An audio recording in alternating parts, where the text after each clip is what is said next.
Hello बच्चों, let's read the question. Question है the clouds consist of a charged particles of water dispersed in air. Some of them are positively charged and others are negatively charged.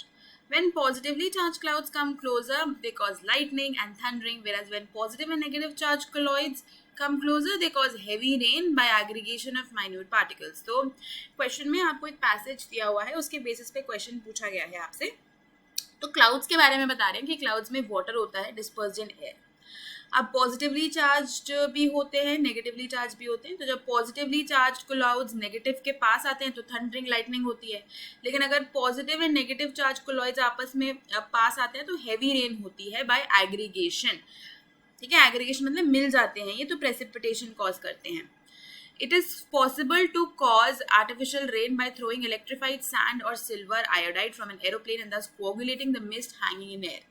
तो artificial rain भी cause करवाई जा सकती है. कैसे? अगर electrified sand या सिल्वर आयोडाइड डाल दिया जाए एरोप्लेन से क्लाउड्स में, या मिस्ट जो एयर में है उसमें अगर डाल दिया जाए तो वो कोगुलेट हो जाती है, जिसकी वजह से आर्टिफिशियल रेन होती है. Smoke screen is a cloud of smoke used to hide military naval police. It consists of fine particles of TiO2.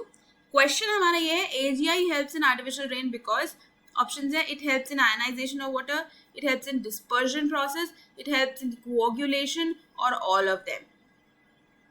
तो अगर इस क्वेश्चन में हम बात करते हैं की कॉन्सेप्ट की, तो हमारा जो की कॉन्सेप्ट रहेगा इस क्वेश्चन का वो आर्टिफिशियल रेन ही रहेगा, है ना. क्योंकि हमारा जो ये मेन क्वेश्चन है ये तो आर्टिफिशियल रेन के बारे में ही बात कर रहा है ना. तो देखो, आर्टिफिशियल रेन कब कॉज होती है? आर्टिफिशियल रेन की अगर बात करें तो कब कॉज होगी? जब आपके मिस्ट जो है which is hanging in air, mist जो आपकी एयर में है या हैंगिंग इन एयर है, इसको क्या करवा दिया जाए? कोऑग्युलेट करवा दिया जाए. तो जब इसका कोगुलेशन होगा तभी एग्रीगेट्स होके प्रेसिपिटेशन होगी. तो जो मिस्ट है आपकी एयर में उसका कोगुलेशन होता है तो आर्टिफिशियल रेन कॉज करती है. ठीक है, अब इसमें कैसे करती है, इसके कुछ स्टेप्स हैं, है ना. पहला जो होता है वो तो होता है कि आप माइन्यूट अमाउंट ऑफ AGI जो है स्प्रे करते हो, है ना. AGI का कुछ अमाउंट स्प्रे करते हो, जैसे कि आपको यहाँ पे भी दिया हुआ है ना कि आप सैंड या सिल्वर आयोडाइड को स्प्रे करने वाले हो या थ्रो करने वाले हो.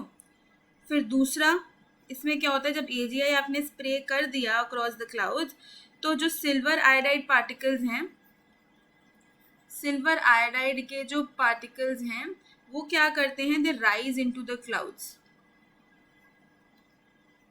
क्लाउड्स में राइज होने लगते हैं. फिर क्या होता है, ये जो आपका सिल्वर आयोडाइड है ना, ये AGI जो है ये क्लाउड मॉइस्चर को फ्रीज कर देता है. क्लाउड मॉइस्चर को क्या कर देता है? फ्रीज कर देता है, और इसकी वजह से आइस क्रिस्टल्स बनने लगते हैं. और जब ऐसा होता है तो ये जो आइस क्रिस्टल्स हैं इनका साइज बड़ा होगा, इनका साइज बड़ा होगा, और जैसे ही इनका साइज बड़ा होगा ये फॉल होने लगेंगे तो स्नोफॉल हमको देखने को मिलती है. तो ये आर्टिफिशियली कॉज्ड रेनफॉल है. ये आर्टिफिशियली कॉज्ड रेनफॉल है. जब AGI को स्प्रे किया उसके बाद ये सब चीज़ें हुई हैं. तो एक्चुअली में हो क्या रहा है, हम फिनोमिना कौन सा कर रहे हैं, हम यहाँ पे कोगुलेशन ही तो कर रहे हैं.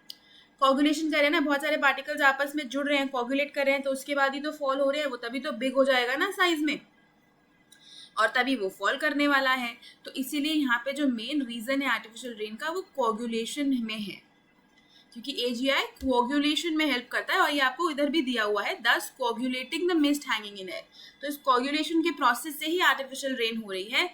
डिस्पर्शन और आयनाइजेशन इसमें कोई रीजन नहीं देते, और D तो हो ही नहीं सकता, all of them is not possible. तो इसीलिए अगर इस क्वेश्चन का आप आंसर देखोगे तो इसका जो आंसर रहेगा आपका वो हो जाएगा option C. Hope you understood it well. Best of luck.